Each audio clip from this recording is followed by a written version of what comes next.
ही आई सामने। एक सनकी ने की 70 साल के वृद्ध की पीट कर हत्या, अभी तक नहीं हो पाए मृतक की पहचान।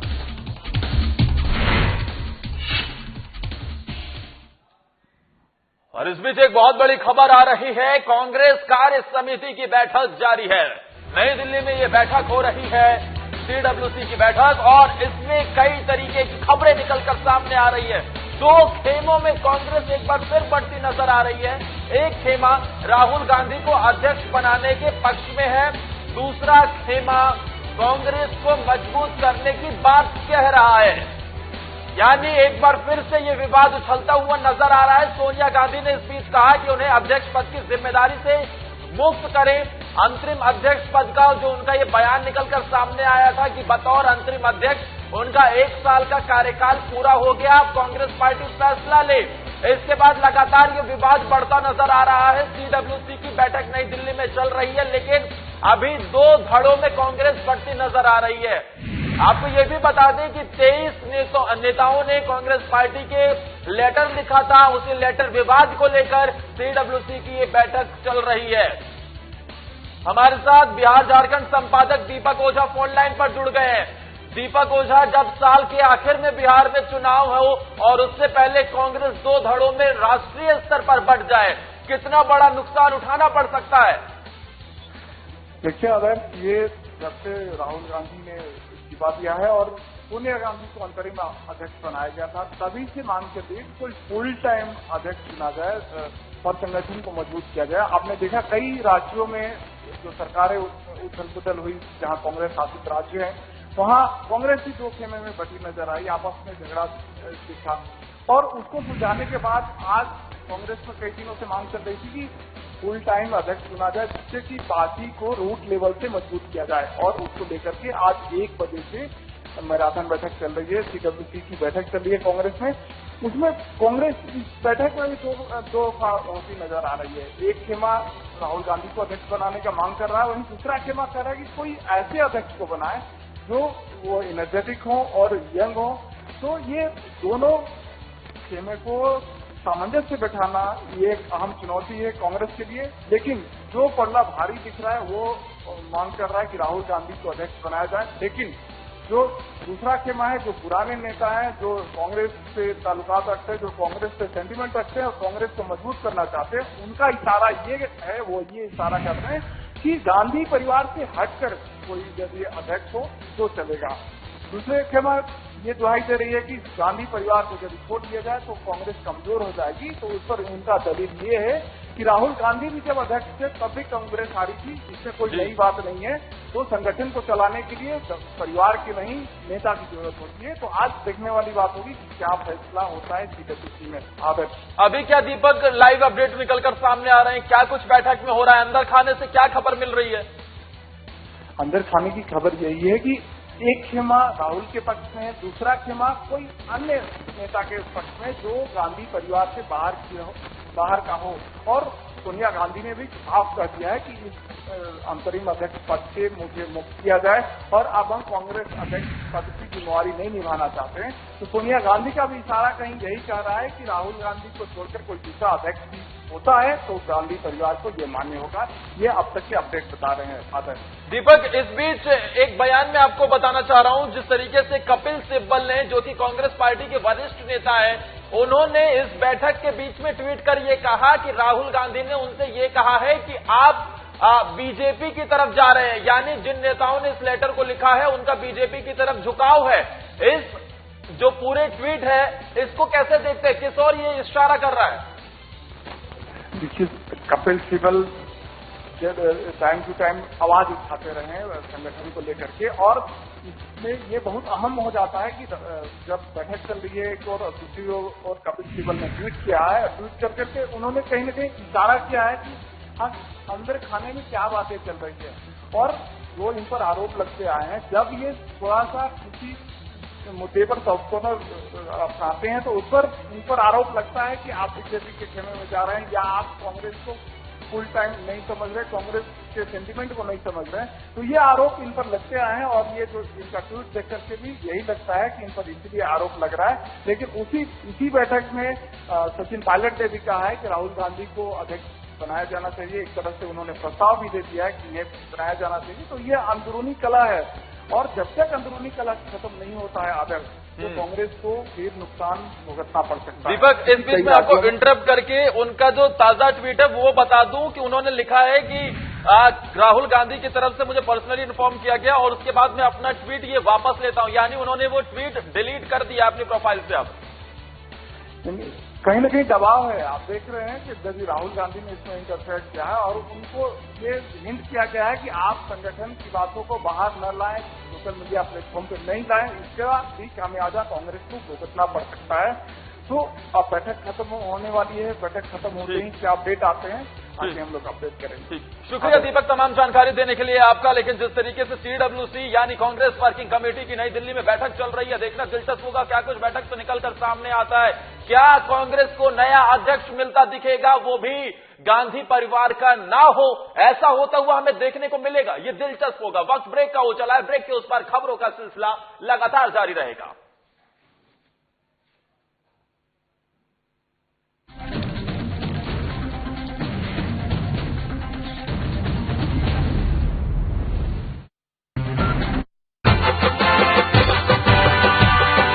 झारखंड झारखंड झारखंड झारखंड झारखंड झारखंड झारखंड का राजकीय वन्य प्राणी हाथी प्राकृतिक संपदा और समृद्धि का प्रतीक, पलाश का फूल प्राकृतिक सौंदर्य और प्रकृति के साथ सह अस्तित्व का प्रतीक, झारखंड का लोक जीवन और संस्कृति झारखंड की विशिष्ट पहचान, चक्राकार विन्यास, हरा रंग और मध्य में राष्ट्रीय प्रतीक चिन्ह अशोक स्तंभ, झारखंड का राज्य चिन्ह।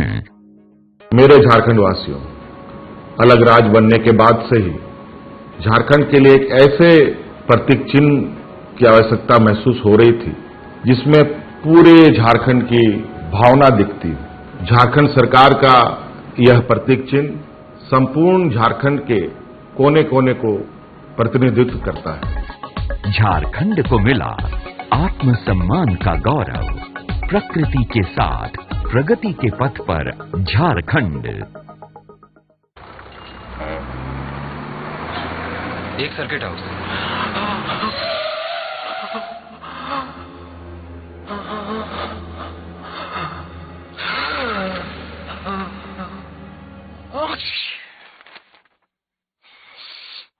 नोवेल कोरोना वायरस बीमारी को फैलने से रोका जा सकता है। खांसते और छींकते वक्त अपने मुंह पर रुमाल और टिश्यू रखकर इसे फैलने से रोक सकते हैं। अपनी सुरक्षा के लिए हमारी मदद करें।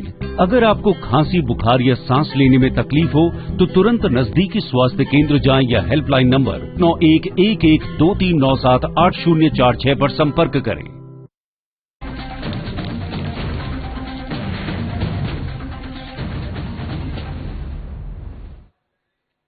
एक बार फिर से साधना प्लस की खबर का असर हुआ है। दरअसल दुकान खोले जाने की मांग को लेकर रांची स्थित अटल वेंडर मार्केट के दुकानदारों के धरना प्रदर्शन की खबर को हमने प्राथमिकी तौर से दिखाया, जिसके बाद प्रशासन ने खबर पर संज्ञान लेते हुए दुकानों को खोलने की इजाजत दे दी है। गौरतलब है कि रांची में मॉल्स को छोड़कर सभी प्रकार की दुकान खुलने लगी है, जिसके बाद आर्थिक तंगी झेल रहे वेंडर मार्केट के दुकानदारों ने भी दुकान खोलने की परमिशन की मांग की थी। जिसका थाली भरा हुआ है उसका मार्केट खुल गया है, जिसका थाली खाली है उसका मार्केट अभी तक बंद है। ये बहुत ही दुर्भाग्यपूर्ण है। हम लोग बहुत जगह गए हैं, बहुत दौड़े, आज हमारा आर्थिक स्थिति बहुत खराब है, इसलिए लास्ट मजबूरन हम लोग को ये प्रोग्राम करना पड़ा। जब तक नहीं होगा रिजल्ट इसका आएगा तब तक हम लोग रहेंगे। सरकार की नीति क्या कहती है कि बेरोजगारों को रोजगार देना, तो रोजगार किससे होता है? आप नौकरी दीजिए। हमारा रोजगार होते हुए भी उसको बेरोजगार हमें किया जा रहा है। एक मंत्री हैं माननीय रमेश्वर उरांव, बोलते हैं कि जीविका चलनी चाहिए, तो लॉकडाउन जरूरी नहीं है, उससे जिंदगी खत्म हो जाएगी। तो हमारी जिंदगी बचेगी कि खत्म होगी? उन्हीं के कहने के अनुसार जीविका चलाने के लिए तो हमारी मार्केट खुलनी बहुत जरूरी है ना। मार्केट खुलवाने के एवज में प्रदर्शन कर रहे हैं। हम लोग सरकार से यही मांग रहे हैं कि पूरे रांची के बाजार जब खुली हुई है तो हमारा वेंडर मार्केट भी खुलना चाहिए। प्रदर्शन कर रहे 5 महीने से हमारा व्यापार बंद है। हम भी इस मार्केट के, हम तो निर्वाचित सदस्य हैं टीबीसी कमेटी से, जिनका जवाबदेही है वेंडरों का रोजी रोजगार कैसे अच्छी तरह से चले। हम भी इस बाजार के सदस्य हैं, हम हैं, अफसर जी हैं, 2 वेंडर्स हैं इस मार्केट में, लेकिन अभी तक 5 महीने से हमारा व्यापार बंद है। हमारी आर्थिक स्थिति बहुत ही चौपट हो गई है। हमारे बच्चों की पढ़ाई, हमारे बच्चे, हम लोग का प्रयास है कि हमारे बच्चे वेंडर ना हो, हमारे बच्चे कुछ अच्छा करें, उनके लिए हम लोग उसको अच्छी शिक्षा देना चाहते हैं। लेकिन आज की डेट में उनका पढ़ाई का फीस भरने के लिए, बिजली का बिल भरने के लिए, राशन पानी का पैसा हमारे पास नहीं। हमारी स्थिति बहुत दयनीय हो चुकी है, इसीलिए हम लोग आज यहाँ बैठे हैं। प्रदर्शन इसलिए कर रहे हैं कि आज पूरे शहर का मार्केट खुल गया है और हमारा मार्केट जो सबसे पहले खुलना चाहिए, आज वो मार्केट ही बंद है। यहाँ सबसे पहला चीज तो गरीब गुरबों को दिया गया है मार्केट। उन लोग रोज कुआं खोदते हैं, रोज पानी पीने वाले लोग हैं, और ऐसे में हमारा मार्केट आज करीब 152 दिन हो गई है। अभी तक हमारा मार्केट में ना तो सरकार का ध्यान आया, ना प्रशासन का ध्यान गया, जबकि सबसे पहले यही मार्केट खुलना चाहिए। आज हमारी अवस्था ये है कि इतनी दयनीय हो गई है, ना तो हम अपने घर का किराया दे पा रहे हैं, ना बिजली का भाड़ा दे पा रहे हैं, ना मेरे घर में एक वक्त का अनाज बन रहा है। दरअसल नहीं करे, देखिए चूंकि कहा कि वेंडर लोगों ने हमको चुन के टीबीसी मेंबर बनाया, हम लोग निर्वाचित सदस्य चुने गए हैं, इनकी समस्याओं को मुक्त तरह से रखना हम लोग का फर्ज है। हम लोगों ने बहुत प्रयास किया, लेटर दिया वगैरह वगैरह, सब जगह दौड़े, सिर्फ आश्वासन मिला है लोगों को, मतलब कि दुकान खुलने का, रोजी रोटी चलाने का कोई भी पुख्ता व्यवस्था अभी तक नहीं हो पाया, जिसके कारण हम लोगों को सरकार को ध्यान आकृष्ट कराने के लिए शांतिपूर्वक हम लोग यहाँ पर बैठे हुए हैं, ताकि हम लोग का मतलब कि जो प्रदर्शन को शांतिपूर्वक जो प्रदर्शन कर, उसको ध्यान में, सरकार के ध्यान में, जब तक कि मार्केट नहीं खुल जाती। चूंकि देखिए आदमी का क्या है कि कोरोना से बाद में मरेगा, पहले आर्थिक स्थिति से मरते जा रहा है। ये वेंडर मार्केट में जितने भी दुकानदार हैं, उन सभी के लिए खाना की व्यवस्था की जा रही है। वो सब का हालत अभी इतना खराब है, 5 महीना से ये सब दुकान नहीं खुल रहा है। सभी फुटपाथ दुकानदार हैं, आज वेंडर मार्केट में वो सबको दुकान मिला हुआ, पर वो सब के लिए खाने का मोहताज है। वो सब आज बोले कि धरना में हम लोग बैठेंगे, बोले कि सरकार अगर खाना दे, हम लोग अगर सरकार दे चाहे नहीं दे, हम लोग श्री चैती दुर्गा पूजा महासमिति आपको खाना का व्यवस्था करवाएंगे। इसी के लिए 350 दुकानदारों के लिए खाना व्यवस्था की जा रही है। कार्यालय से जो पत्र आया है उसके बारे में बताना चाहूंगा। जो पत्र आया है हुबहू मैं आपको सुना रहा हूं।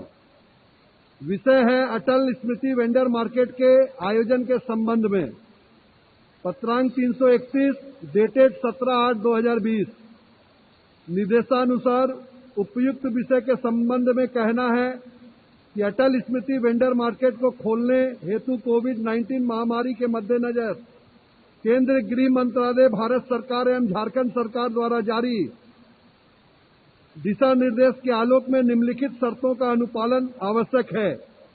पहला, अटल स्मृति वेंडर मार्केट खोलने के पूर्व दुकान एवं भवन का सैनिटाइज करने के साथ साथ उक्त मार्केट में आने वाले व्यक्तियों को सैनिटाइजेशन कराना अनिवार्य होगा। मार्केट में आने वाले क्रेता एवं विक्रेता दोनों को सोशल डिस्टेंसिंग के साथ थर्मल स्कैन से जांच कराएंगे। साथ ही 6 फीट की दूरी पर सर्कल बना के प्रतिबंध रखकर प्रवेश, मार्केट में भीड़ भाड़ न हो, यह सुनिश्चित करेंगे। और आखिरकार देखिए, साधना प्लस की खबर का असर हो ही गया। कुछ देर बाद ही सरकार की तरफ से नोटिस आ गया है कि दुकानें खोल दी गई है, लेकिन सोशल डिस्टेंसिंग का पालन करना होगा, दुकानों को सैनिटाइज करना होगा। हालांकि ये सारी चीजें जब हमारे सहयोगी नवीन शर्मा वहां मौजूद थे, लाइव तस्वीरें दिखा रहे थे, तो ये दुकानदार कहते नजर आए थे कि हम तो इन सब चीजों का पहले से ही पालन कर रहे हैं, हम तो विरोध प्रदर्शन भी सोशल डिस्टेंसिंग के साथ ही कर रहे हैं। और इसी के चलते अब साधना प्लस की खबर का असर हुआ है, नोटिस दे दिया गया है, दुकानों को खोलने की परमिशन मिल गई है, जो भी कोरोना के चलते गाइडलाइन है उनका पालन करते हुए अब अटल स्मृति वेंडर मार्केट खुल गई है। वहां जो उनके सामने वेंडरों के सामने रोजी रोटी का संकट था अब शायद खत्म होता हुआ नजर आएगा। वक्त ब्रेक का उचला है, ब्रेक के उस पार इस खबर पर बने रहेंगे।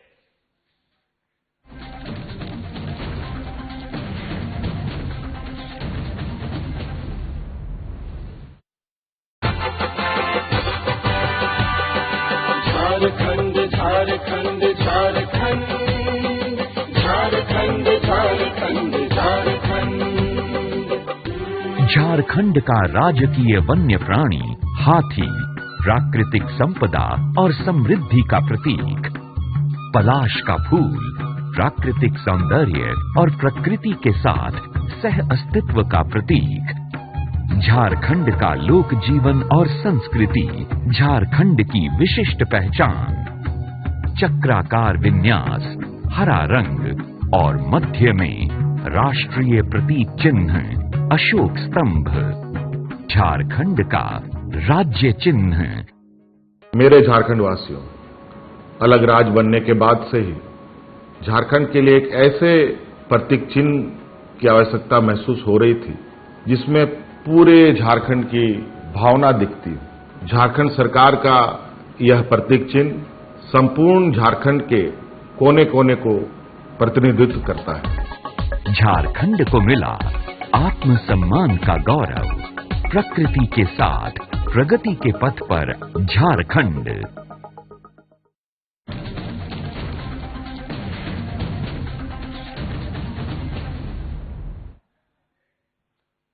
और ब्रेक से पहले जो हम दिखा रहे थे कि साधना प्लस की खबर का असर हुआ है, जो खबर हमने 1 घंटे पहले प्रमुखता से दिखाई थी उसका असर होता हुआ दिखा है और आखिरकार मार्केट को खोलने की इजाजत मिल गई है। इसी पर हमारे सहयोगी नवीन शर्मा फोन लाइन पर जुड़ गए हैं। नवीन, आखिरकार हमारी खबर का एक बार फिर से असर हुआ है? जी बिल्कुल आदर्श, आज हमारे खबर का ये असर हुआ है। जिस तरीके से वेंडर मार्केट में जो वेंडर कर्मी थे उनका जो प्रदर्शन चल रहा था उसको साधना न्यूज ने बड़े स्तर पर दिखाया, उनकी तकलीफ को दिखाया। हमने प्रशासन से भी व्यक्तिगत तौर पर भी बातचीत की और खबर के माध्यम से तो हम लोगों ने बातचीत की। वहीं दूसरी तरफ जो है विपक्ष का भी नजर हम लोगों ने इस और जो है आकर्षित करने का काम किया है। राज्य में सरकार से लेकर के तमाम जगहों तक हमने ये बात पहुंचाई है और इसका ये बड़ा असर हुआ है। हमारे खबर को दिखाने के बाद ठीक 1 घंटे के अंदर ही जो है इस मामले का जो संज्ञान लिया गया और डीसी के तरफ से एक नगर निगम को जो है आदेश जारी कर दिया गया है कि जो वेंडर मार्केट को खोल दिया जाए। हालांकि जो पत्र दिया गया है उसमें दिशा निर्देश दिए गए हैं, लेकिन इसको लेकर के जो आयुक्त की तरफ जिससे जो लेटर होता है स्पष्ट तौर से जो वेंडर कार्य समिति के जो लोग हैं उनके पास जो लेटर जाता है या फिर वेंडर जो कर्मी है उनके पास जो ये लेटर जाता है कि आपका जो है मार्केट फलाने तारीख से खोला जाएगा, ये लेटर आना अभी तक नहीं आया। लेकिन खैर वो औपचारिक है, स्पष्ट तौर पे जो लेटर आना था दिशा निर्देश को लेकर के वो आ चुका है और ये कहा गया है कि अभी कल और जो है इसको पूरा सैनिटाइज किया जाएगा मार्केट को और उसके बाद इस मार्केट को खोला जाएगा। देखिए दरअसल हम लोगों ने इस खबर को दिखाने का जो मूल वजह था वो क्योंकि राजधानी के जो मार्केट हैं वो सारे मार्केट लगभग खोल दिए गए हैं। मॉल को छोड़ दिया जाए तो लगभग जो मार्केट है, आप दिल्ली मार्केट की बात करें या फिर रांची के दूसरे बाजार की अगर बात करें तो उन मार्केटों को खोल दिया है जहां पर बड़े स्तर पर लोगों का भीड़ देखने को मिलता है। सोशल डिस्टेंसिंग की धज्जियां वहां पर दिन रात उड़ती है, हर रोज वहां पर सोशल डिस्टेंसिंग की धज्जियां उड़ाई जाती हैं। लेकिन इसको लेकर के प्रशासन ने किसी भी तरह का एहतियात नहीं बरता। लेकिन आप अटल वेंडर मार्केट जो गरीब और गुर्गों के लिए बनाया गया था, ये मार्केट और जो पिछले 5 महीने से इस मार्केट को बंद करके रखा गया था, निश्चित तौर पर आजीविका को लेकर के बड़ा सवाल लगातार उठ रहा था। लोग मजबूरी बस आज बैठे थे वहां पर, गुहार लगा रहे थे कि उनके पास अब खाने का निवाला जो है उसकी भी अब जो है अब मारामारी शुरू हो गई है। तो कहीं ना ये तमाम तरह की चीजें हैं और इसको लेकर के लगातार साधना न्यूज जो है इस तरह की खबरों को दिखाता रहा है, सामाजिक सरोकार की खबरों को दिखाता रहा है और इसका असर है कि राज्य से का जो नेतृत्व है, जो वर्तमान में जो सरकार राज्य में है, उसका कहीं ना कहीं नजर हम लोगों ने इस ओर केंद्रित किया और इसका बड़ा असर हुआ है कि मार्केट जो है परसों से अब खोल दिया जाएगा। बिल्कुल जाहिर तौर पर नवीन, अगर किसी के चेहरे की मुस्कान साधना प्लस लौटाने में कामयाब होता है, किसी के घर की रोजी रोटी चल सके, तो इससे बड़े गर्व की बात हमारे लिए क्या हो सकती है। नवीन, क्या इसी के साथ ही वहां विरोध प्रदर्शन भी खत्म हो गया और दुकान खोलने की तैयारी में ये वेंडर जुट गए? अब देखिए, जो वेंडर करीम है वहां पर अभी भी बैठे हुए हैं, सोशल डिस्टेंसिंग का पूरा पालन किया जा रहा है।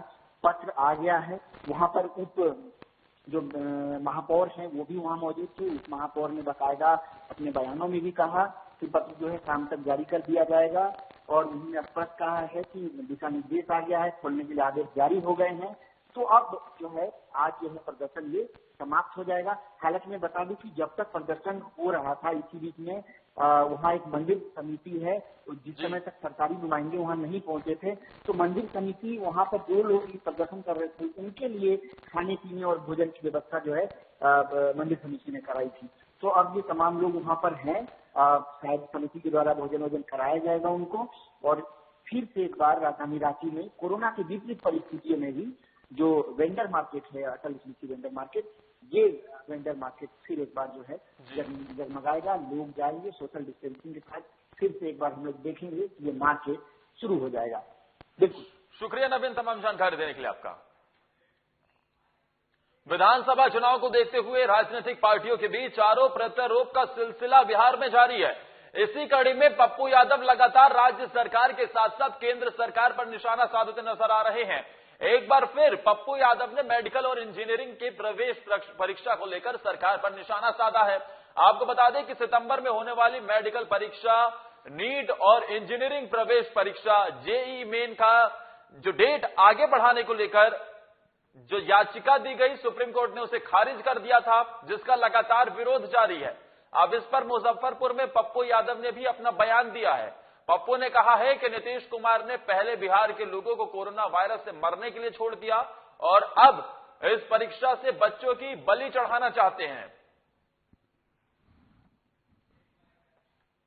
सर, मैं लगातार ये सवाल 45 लाख बच्चे ने आज पूरे देश में सड़क पर है और मोदी जी मोर नचा रहे हैं।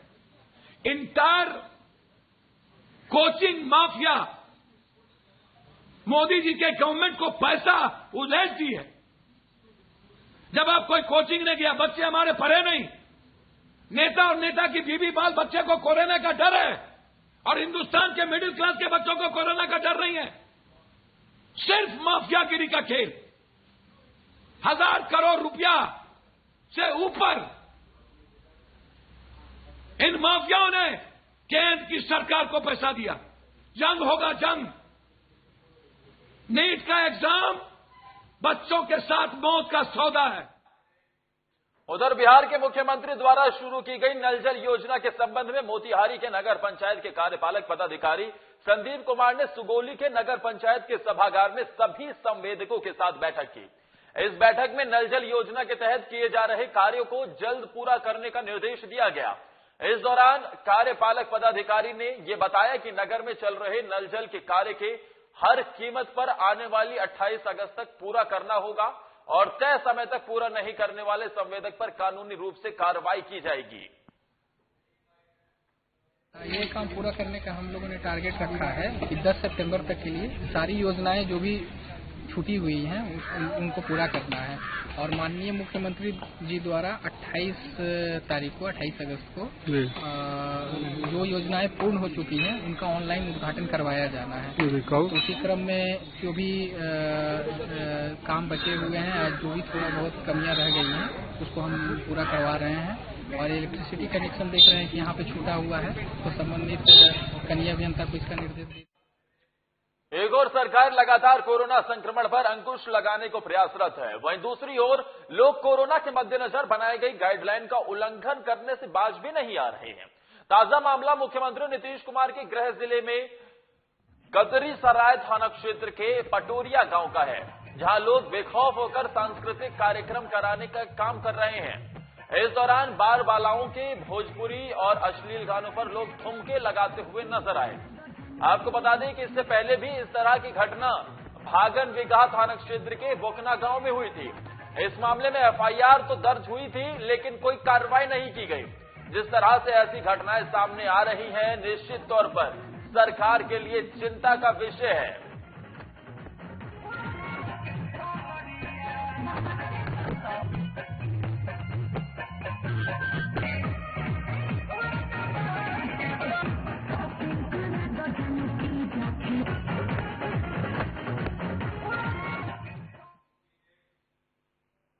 और ये तस्वीरें जब मुख्यमंत्री नीतीश कुमार के गृह जिले से निकलकर सामने आती है ना, तो और हैरान कर देती हैं कि आखिर पुलिस प्रशासन कर क्या रहा है।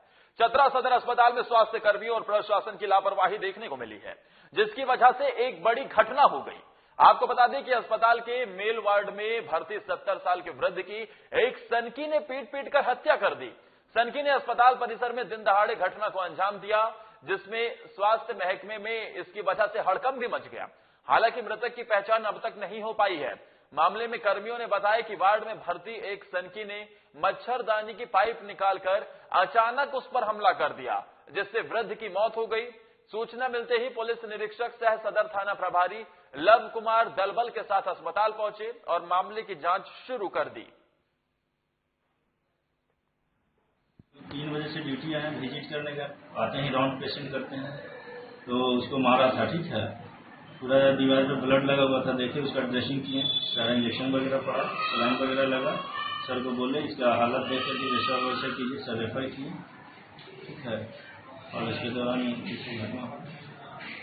वो जीवित है? नहीं, वो तो डेथ करेगा। उधर हजारीबाग के कटकम सांडी थाना क्षेत्र के कासियाडीह गांव के पास एक युवक की गोली मारकर हत्या कर दी गई। बताते चले कि युवक की पहचान 21 साल के निक्की पांडे के रूप में की गई है। जानकारी के मुताबिक अज्ञात अपराधियों ने गोली मारे जाने से युवक की मौत घटनास्थल पर ही हो गई। अपराधियों ने युवक को 3 गोली मारी है। हालांकि लोग कौन थे, क्यों इस घटना को अंजाम दिया गया, इस पूरे मामले पर पुलिस छानबीन कर रही है। हजारीबाग की एक खबर हम आपको दिखा रहे हैं, जहां पर एक युवक की गोली मारकर हत्या कर दी गई है। 21 साल का निक्की पांडे नाम का ये युवक, इसकी अज्ञात अपराधियों ने गोली मारकर हत्या कर दी। सर चौक जा गया था, इसमें रास्ते में मतलब किससे बात हुआ है नहीं हुआ ये तो पता नहीं है। रास्ते में आते समय मतलब उसको गोली मार के हत्या कर दिया गया। कैसे मालूम पड़ पाया अभी तक आपको? ये तो पता नहीं है। पुलिस कैसी? जी, पुलिस क्या कहती है? पुलिस कह रही है कि छानबीन करेंगे। और इसी के साथ इस बुलेटिन में फिलहाल के लिए इतना ही। नमस्कार।